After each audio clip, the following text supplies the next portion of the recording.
Hello everyone, welcome back to another video. इस वीडियो में हम क्लास 6 इंग्लिश की टेक्स्ट बुक पूर्वी की 4th unit sports and wellness के first part change of heart के क्वेश्चन आंसर करने वाले हैं, जिसमें फर्स्ट पार्ट दिया हमें लेट अस डिस्कस का, जो कि हम ऑलरेडी चैप्टर डिस्कशन के अंदर कर चुके हैं। इसमें सेकंड पार्ट के क्वेश्चन आंसर भी हम कर चुके हैं। अब डायरेक्टली टेक्स्ट बुक के लास्ट में जो क्वेश्चन दिए हुए हैं उसको करेंगे हम, जिसमें फर्स्ट क्वेश्चन है read the lines given below and answer the questions. इसमें ए पार्ट में हमें पैसेज दिया हुआ है जिस पर बेस्ड हमें आंसर्स देने हैं। If Prabhat sensed that he would lose a game, he would not play it. अगर प्रभात को लगता था कि वो कोई गेम हार जाएगा तो वो उसे खेलता ही नहीं था। He would take part only when he was sure of winning. और वो पार्ट भी तभी लेता था जब उसे लगता था कि वो उसमें जीतेगा। Even if the game lasted only for a minute. चाहे वो गेम 1 मिनट तक ही क्यों ना चले। You could not stop him from playing the kind of games he was really good at, like badminton. और जो गेम्स उसे इतने ज्यादा अच्छे लगते हैं, यानी कि जिनमें वो बहुत ज्यादा अच्छा है, आप उन गेम्स को खेलने से तो उसे रोक ही नहीं सकते। अब इसमें फर्स्ट क्वेश्चन है complete the sentence suitably. Prabhat would play a game only if dash. अब प्रभात एक गेम तभी खेलता था only if he was sure of winning, यानी कि जब उसे श्योरिटी होती थी कि वो जीत जाएगा, वो तभी वो गेम खेलता था। Which game was Prabhat good at playing. Prabhat कौन से गेम में प्लेइंग में अच्छा था, तो वो जो है बैडमिंटन में अच्छा था, तो सेकंड का आंसर हो जाएगा बैडमिंटन।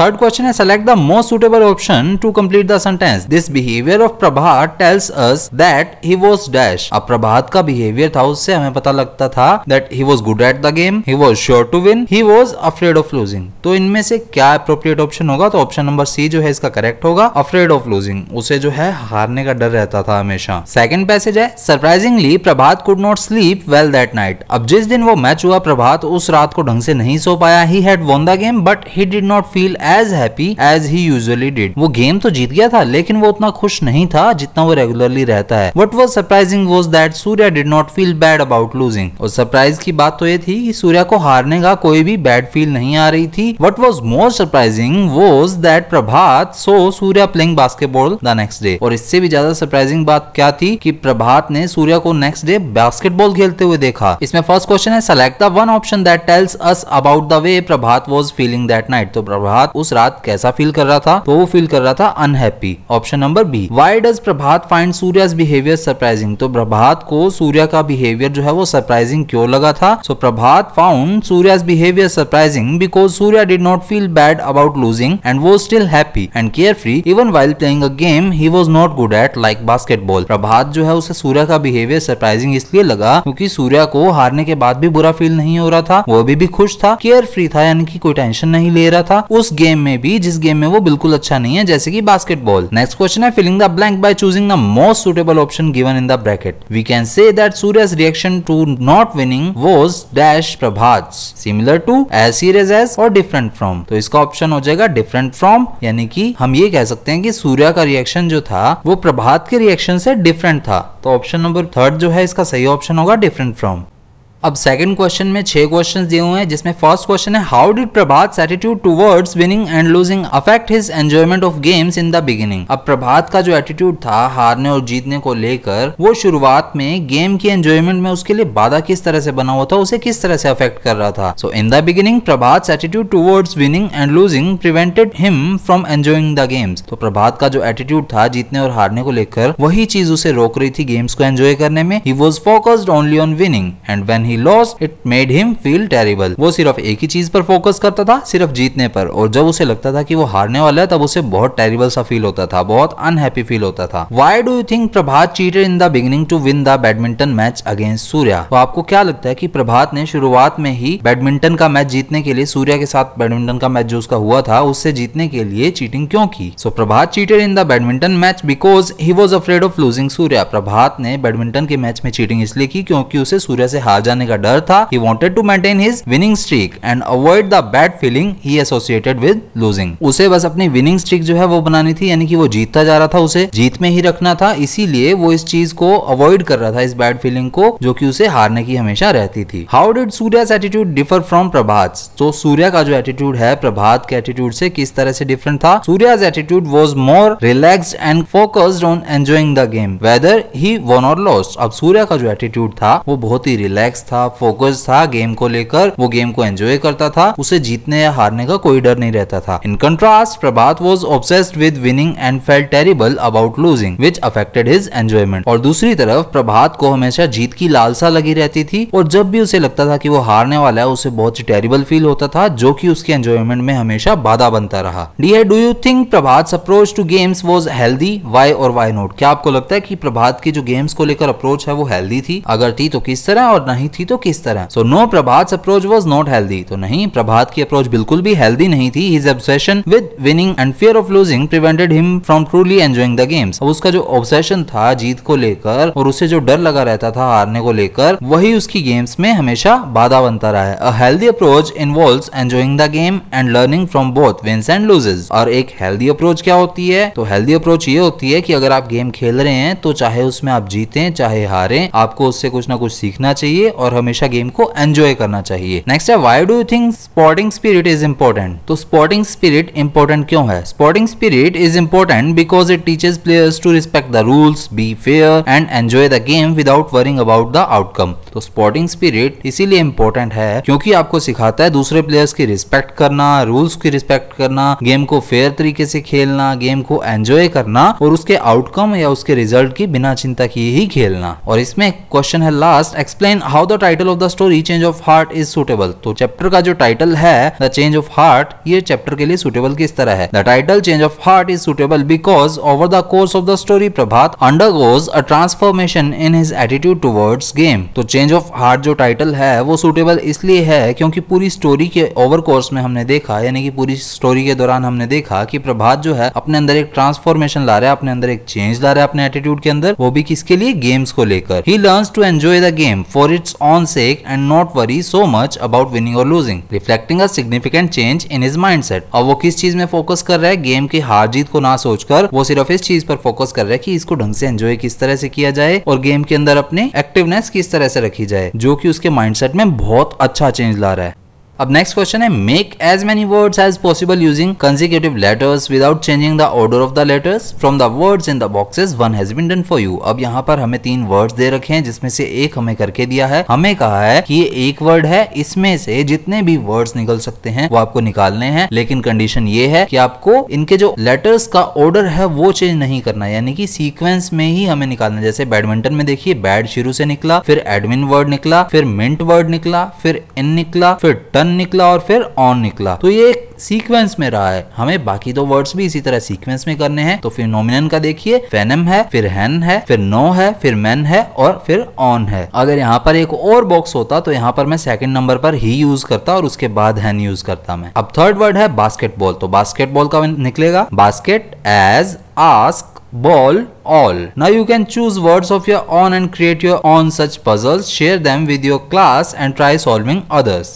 Second question है, read the following sentences and circle the verbs. Everyone was discussing their game and how Prabhat had played so well. अब यहाँ पर हमें 3 सेंटेंस दिए और कहा है कि इसमें जो भी verbs आ रही हैं उनको सर्किल कीजिए। पहली verb है was discussing और इसी सेंटेंस में दूसरी verb है had played. सेकंड सेंटेंस है he had won the game but he did not feel as happy as he usually did. इसमें एक verb आ रही है had won और दूसरी आ रही है did not feel. Third sentence है what was more surprising was that Surya had not felt bad about losing. तो एक वर्ब आ रही है इसमें was surprising और एक है had not felt. अब इसी से रिलेटेबल थर्ड क्वेश्चन है जिसमें हमें कहा है arrange the circled verbs as the first action, old action और second action, new action. One has been done for you. अब हमें इनमें अरेंज करना है, जो एक्शन पहले हुआ है उसे फर्स्ट एक्शन या फिर ओल्ड एक्शन कहा है और जो एक्शन बाद में हुआ है उसे सेकंड एक्शन या फिर न्यू एक्शन कहा है। तो कैसे पहचानेंगे फर्स्ट एक्शन कौन सा है? फर्स्ट एक्शन पहले हुआ होगा, पास्ट में हुआ होगा, तो वो किस में मिलेगा? हमें पास्ट परफेक्ट में मिलने वाला है इन सेंटेंसेस में, जिसमें पहले सेंटेंस में जो पहला एक्शन हुआ है वो है हैड प्लेड और सेकंड एक्शन हुआ है वाज डिस्कसिंग। ये देखिए everyone was discussing their game and how Prabhat had played so well.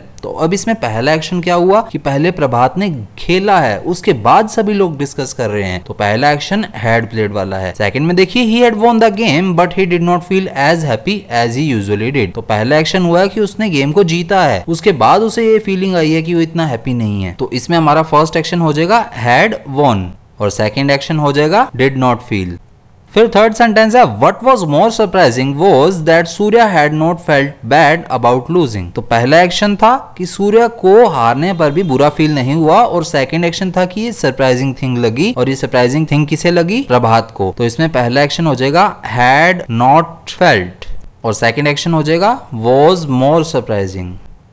अब लास्ट में हमें दिया है the verbs in column A that refer to the first action और old action are past perfect. अब यहाँ पर हमें डायरेक्टली कहा है कि जो फर्स्ट एक्शन के अंदर वर्ब्स आई हैं वो कौन सी वर्ब्स हैं? पास्ट परफेक्ट टेंस की हैं। तो पास्ट परफेक्ट की एक स्ट्रक्चर होती है हैड प्लस वी थर्ड, यानी कि हैड के साथ वर्ब की थर्ड फॉर्म या पास्ट पार्टिसिपल यूज किया जाता है, जिसे हम पास्ट परफेक्ट टेंस कहते हैं। पास्ट परफेक्ट टेंस की स्ट्रक्चर में ये यूज होता है। अब नेक्स्ट हमें एक्सरसाइज दी हुई है filling the blanks with the past perfect form of verbs given within the brackets. अब ये हमें 5 सेंटेंस दिए हुए हैं जिनके ब्रैकेट में वर्ब दी हुई है और इनकी हमें पास्ट परफेक्ट फॉर्म जो है इन सेंटेंसेस में यूज करनी है। So Prabhat dash already dash his homework before going to badminton match. Verb दी हुई है फिनिश, तो इसमें आ जाएगा had already finished. Surya dash basketball for years before joining the school badminton team, और वर्ब दिया हमें प्ले, तो आ जाएगा इसमें हैड प्लेड। थर्ड है by the time Prabhat arrived Surya dash already dash several matches, तो विन वर्ब दी हुई है, तो हैड वॉन। नेक्स्ट सेंटेंस है the new student Surya dash Prabhat before coming to the school never meet, तो इसका आ जाएगा हैड नेवर मेट। और लास्ट सेंटेंस है इसमें before the game period Prabhat dash badminton extensively, और इसमें वर्ब दी है प्रैक्टिस, तो इसका आ जाएगा हैड प्रैक्टिस्ड।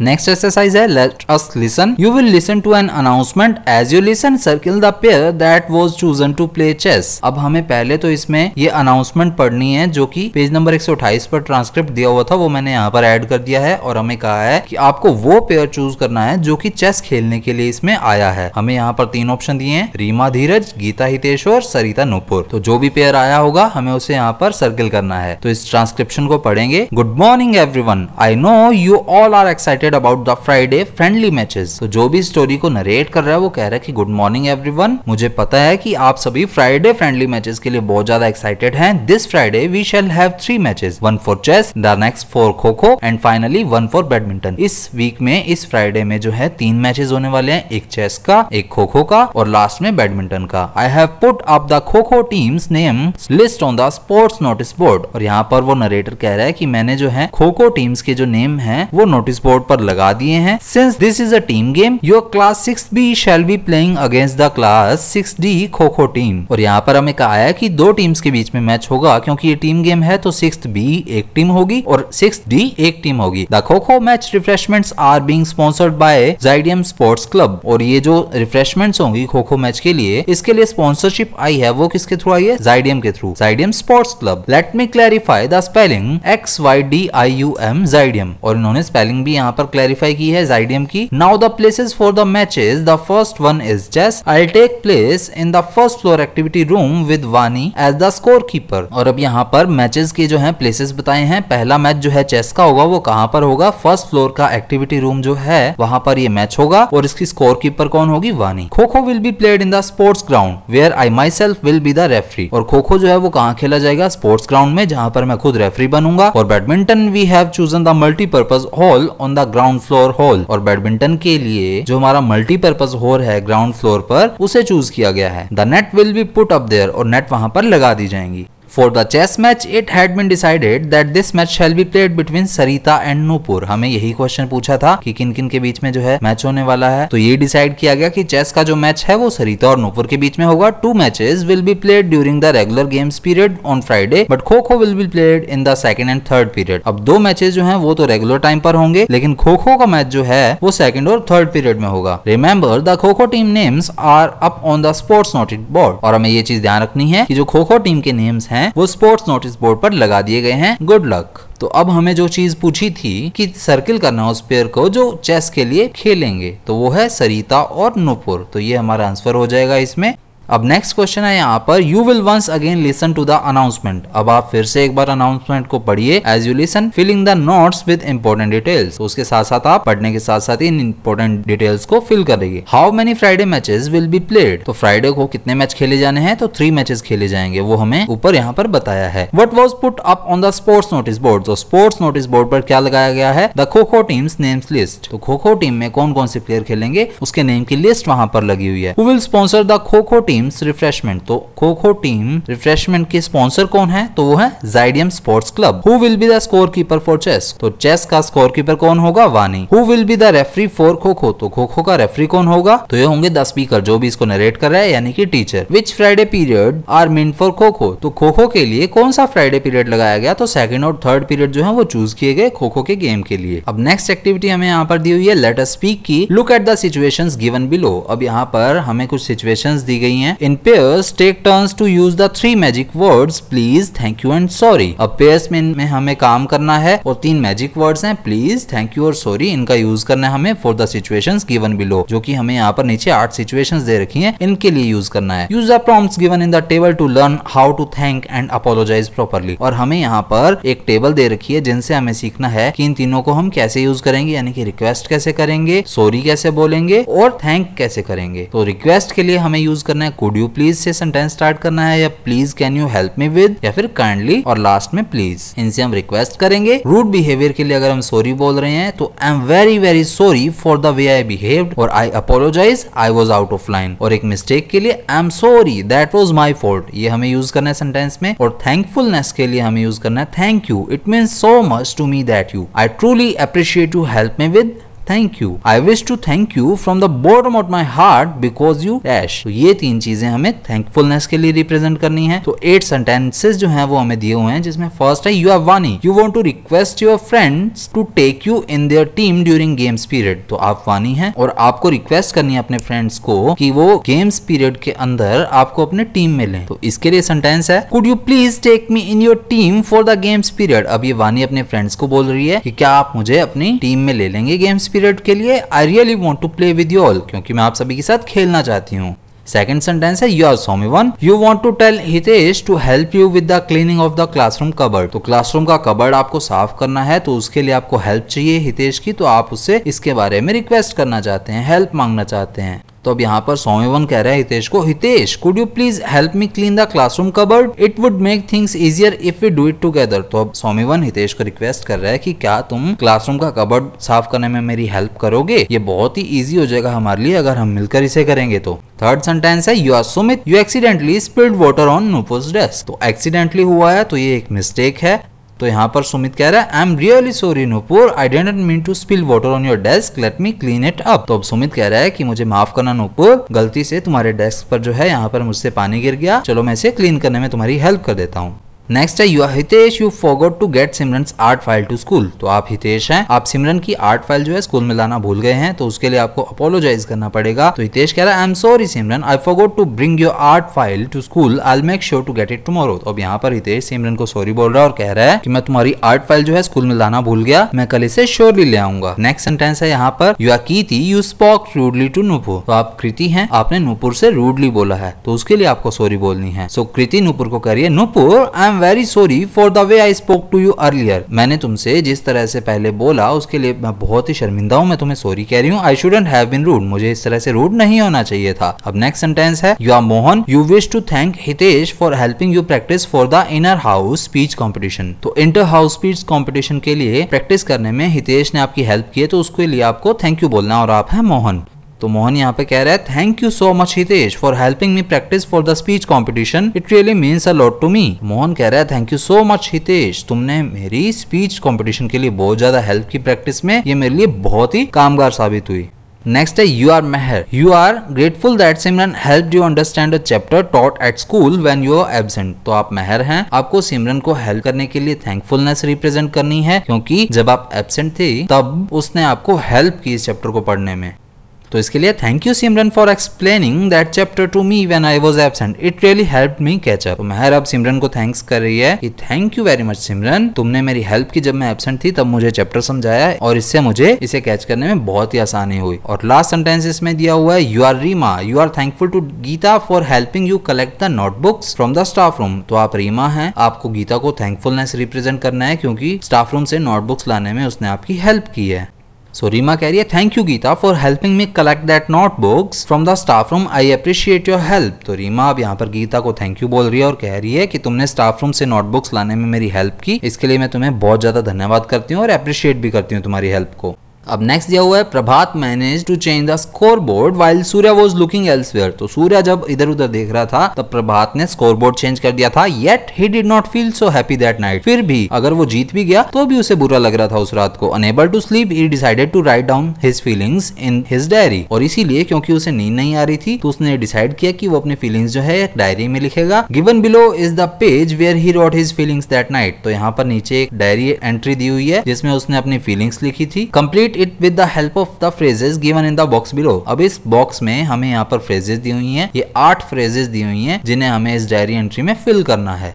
तो सैटरडे 17 अगस्त की ये स्टेटमेंट है, 8 PM को उसने ये डायरी लिखी थी। Today I defeated Surya in a badminton match but I do not feel happy about it. इसमें ये वाला सेंटेंस आ जाएगा, I do not feel happy about it. He was playing very well and was getting the points easily. अब वो खेल रहा था और अच्छे से पॉइंट्स भी जीत रहा था। I was sure that I will lose the match. अब प्रभात को ये लग रहा था कि मैं मैच हार ही जाऊंगा आज तो। So when everyone was laughing at a joke he cracked, I managed to change the scoreboard। और इसीलिए जब उसने एक जोक क्रैक किया तब सब हंस रहे थे, तभी मैंने स्कोरबोर्ड को चेंज कर दिया था। No one noticed the change and everyone congratulated me after my win। तो इसीलिए किसी ने उस चेंज को नहीं देखा और उसके बाद मैं जीत गया था तब सभी ने मुझे कॉन्ग्रेचुलेट किया। What surprised me the most was that he said he had fun playing with me। और इससे ज्यादा सरप्राइजिंग चीज क्या थी कि उसने मुझसे ये कहा कि उसे मेरे साथ खेलने में मजा आया and we should play again, और इसीलिए हमें दोबारा खेलना चाहिए। How could he be relaxed after losing a match. तो प्रभात को इस चीज से थोड़ी इरिटेशन हो रही थी कि हारने के बाद भी इतना रिलैक्स कैसे रह सकता है। He should have been sad if not crying over his loss. और अगर वो अपनी हार पर रो नहीं सकता तो एटलीस्ट उसे सैड तो होना ही चाहिए, ऐसा प्रभात को लग रहा था। Though I won the match I did not enjoy as I usually do.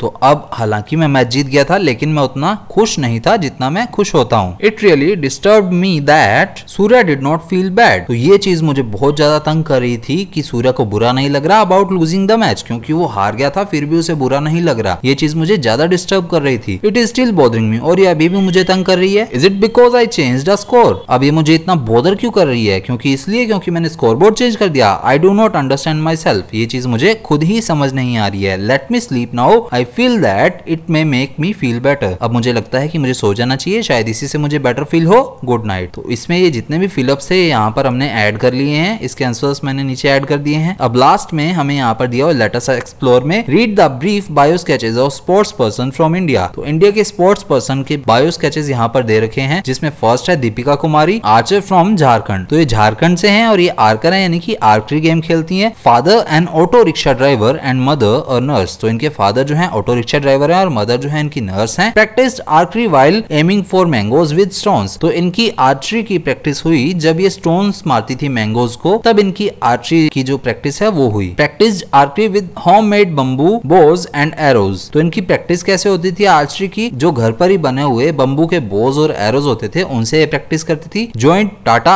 Archery academy, और फिर बाद में इन्होंने टाटा आर्चरी अकेडमी ज्वाइन की। One a gold medal in the 2010 Commonwealth games, और जो 2010 में कॉमनवेल्थ गेम्स हुए थे उसमें इन्होंने गोल्ड मेडल जीता। फिर सेकंड है Neeraj Chopra, young athlete from Khandra village in Haryana. तो हरियाणा का खांद्रा विलेज है, वहां से रिलेट करते हैं Neeraj Chopra. Family largely involve in agriculture. इनकी जो फैमिली है वो वास्ट लेवल पर एग्रीकल्चर में ही इन्वॉल्व है। First Asian athlete to win an Olympic gold medal in javelin throw. इनका गेम्स है जेवलिन थ्रो, जिसमें इन्होंने गोल्ड मेडल जीता ओलंपिक्स में, और ये ऐसे पहले एशियन एथलीट हैं जिन्होंने जेवलिन थ्रो में गोल्ड मेडल जीता, वो भी इतनी यंग एज में। Worked hard for several years to achieve his passion. इन्होंने अपना पैशन फॉलो किया और इसे अचीव करने के लिए बहुत ही हार्ड वर्क किया काफी ईयर्स years तक। At the age of 23 he became the second Indian to win an individual gold medal in Olympics। तो मोस्टली ओलंपिक गेम्स जो हैं वो टीम गेम्स में होते हैं, लेकिन इंडिविजुअल्स में ओलंपिक में 23 साल की एज में इन्होंने सेकंड इंडियन बनकर ये काम कर दिखाया कि इन्होंने इंडिविजुअल गोल्ड मेडल ओलंपिक्स में जीता। और इसी के साथ हमारा ये चैप्टर जो है कंप्लीट हो गया है। मिलेंगे नेक्स्ट चैप्टर में नेक्स्ट वीडियो में। जय हिंद।